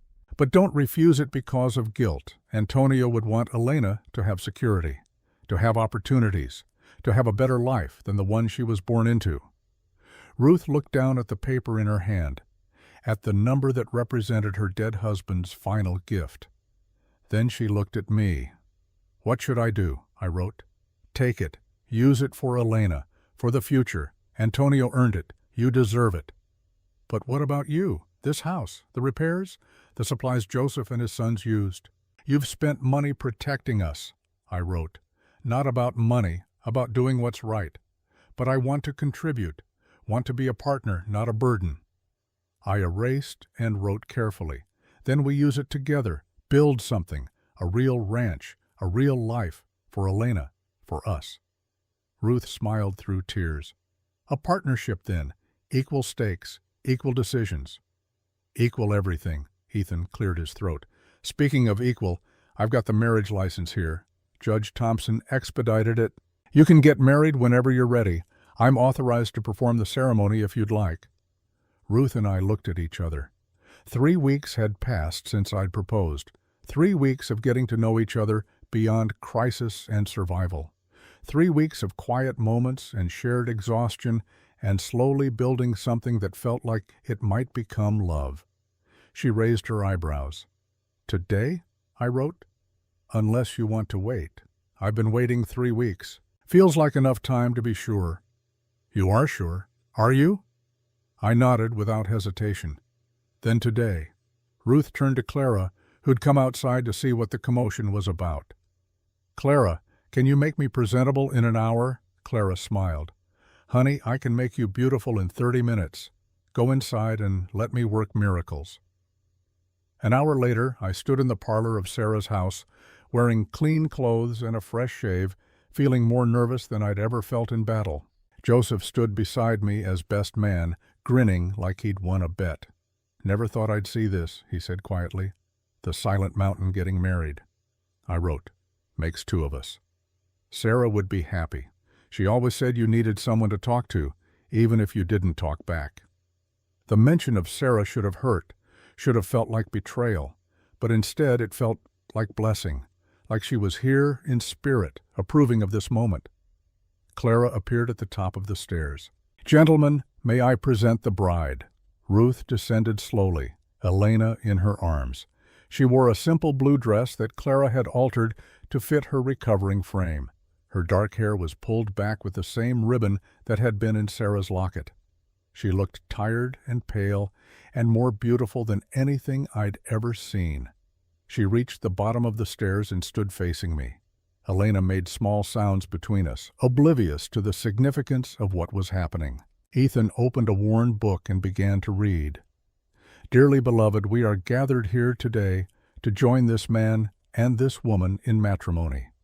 Marriage is a sacred bond, not to be entered into lightly, but reverently and with clear understanding of its commitments. He looked at me. Garrett Stone, do you take Ruth Ruiz to be your lawfully wedded wife? to have and to hold from this day forward, for better or worse, for richer or poorer, in sickness and health, until death do you part. I'd prepared for this moment, prepared to speak the words that mattered most. I cleared my throat, felt the familiar pain, and pushed through it. I do. The words came out rough but clear. I vow to protect her, to honor her, to be the husband she deserves and the father Elena needs. This I promise in word and deed, forever. The effort of speaking left my throat burning, but it was worth it to see Ruth's eyes widen with emotion. Ethan turned to Ruth. Ruth Ruiz, do you take Garrett Stone to be your lawfully wedded husband, to have and to hold from this day forward, for better or worse, for richer or poorer, in sickness and health, until death do you part? Ruth's voice was steady and strong. I do. I vow to stand beside him when the world tries to break him. I vow to speak when he cannot and listen when he chooses silence. I vow to build a life worthy of the protection he's given us. This I promise with all my heart. Forever. Ethan smiled. Then, by the authority vested in me by the Dakota Territory, I pronounce you husband and wife. Garrett, you may kiss your bride. I stepped forward carefully, mindful of Elena between us. Ruth tilted her face up. Our lips met in a kiss that was gentle and brief and full of promise. Elena chose that moment to cry, loud and demanding, breaking the moment with the reality of parenthood. Everyone laughed. The tension broke. Joseph started clapping and Clara joined in, and even Ethan was grinning. Welcome to married life, Joseph said, where romance takes a back seat to dirty diapers. Ruth laughed and shifted Elena to her shoulder, patting the baby's back until the crying subsided to whimpers. This is perfect. This is exactly what I wanted. I pulled out my chalkboard. Crying baby at wedding? Real life. No pretending. No ceremony bigger than the commitment. Just us, our family, the people who matter. She was right.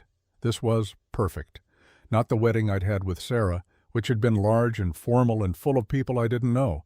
This was small and honest and built on truth rather than expectation. Clara produced a cake she'd baked in secret. Small but sweet, made with precious sugar and butter.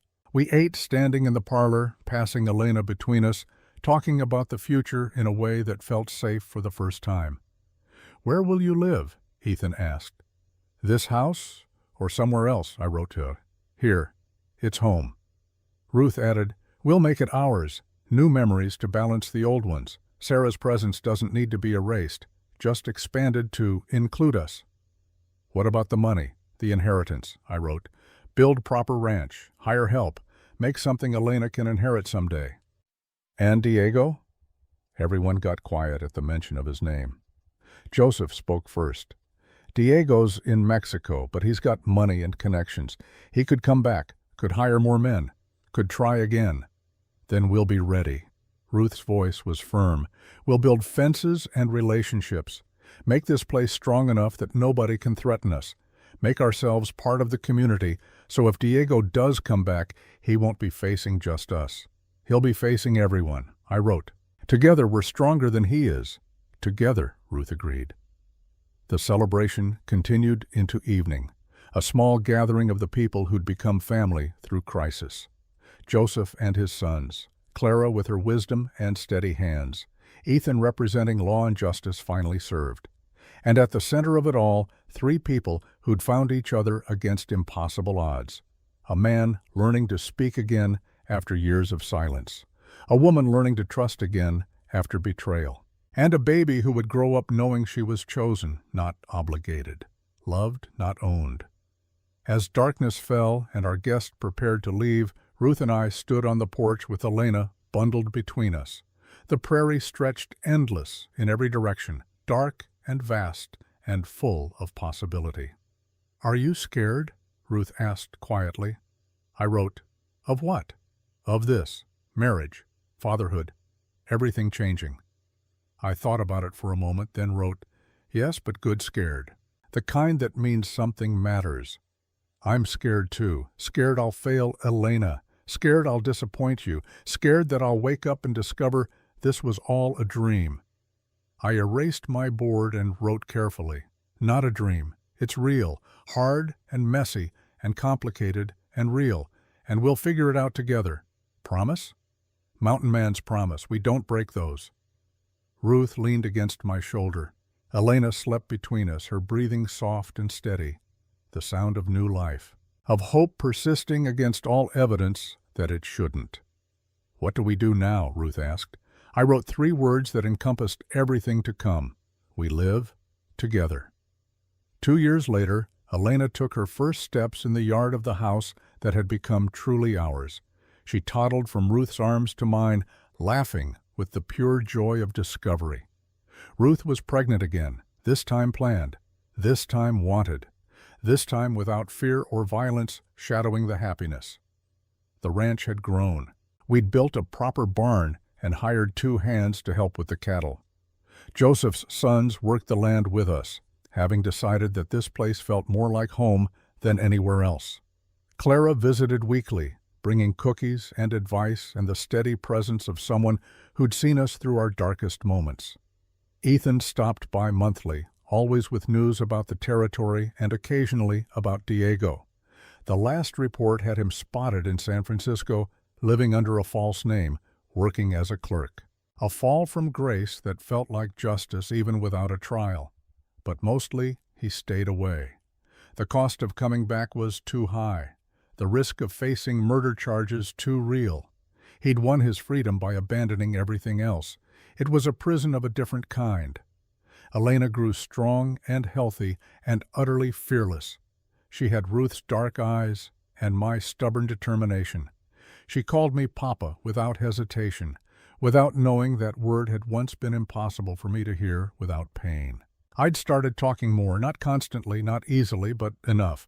Enough to tell Elena stories at bedtime, enough to tell Ruth I loved her, enough to be present in conversations instead of watching from behind silence.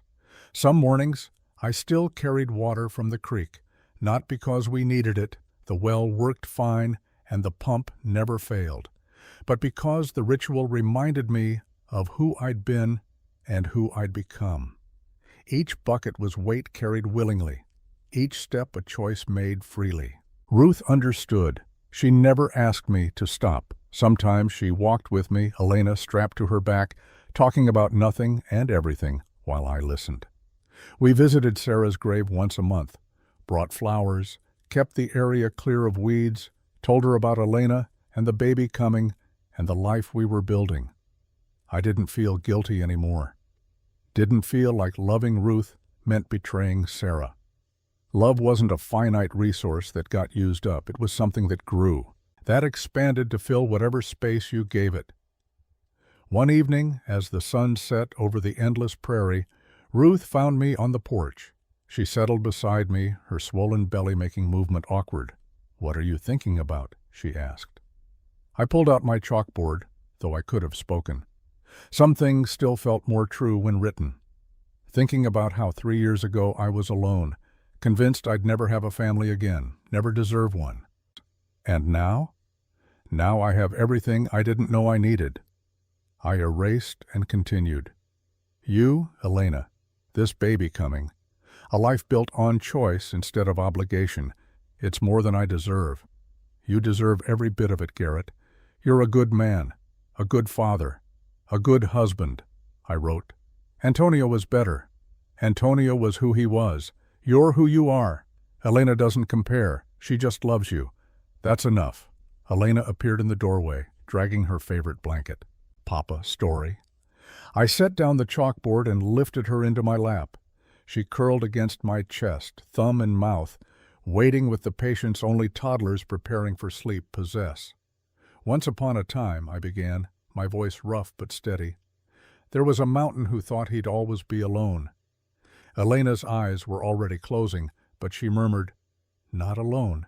Has family." "That's right, little one. He has family." Ruth leaned her head on my shoulder. The baby in her belly kicked against my arm. Elena's breathing slowed into sleep. We sat there as stars emerged and the prairie cooled and the house behind us glowed with lamplight.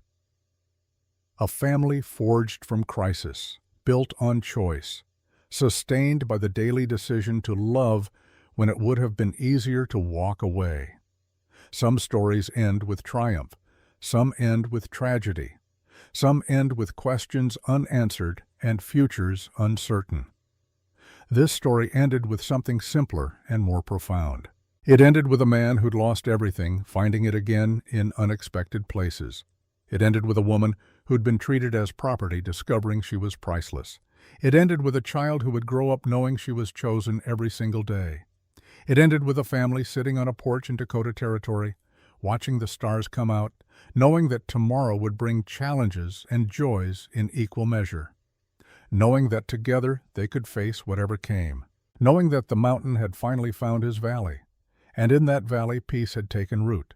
The story ended not with grand gestures or dramatic revelations, but with the quiet contentment of people who'd survived the worst and built something beautiful from the wreckage. It ended with love. The kind that wasn't easy or simple or guaranteed.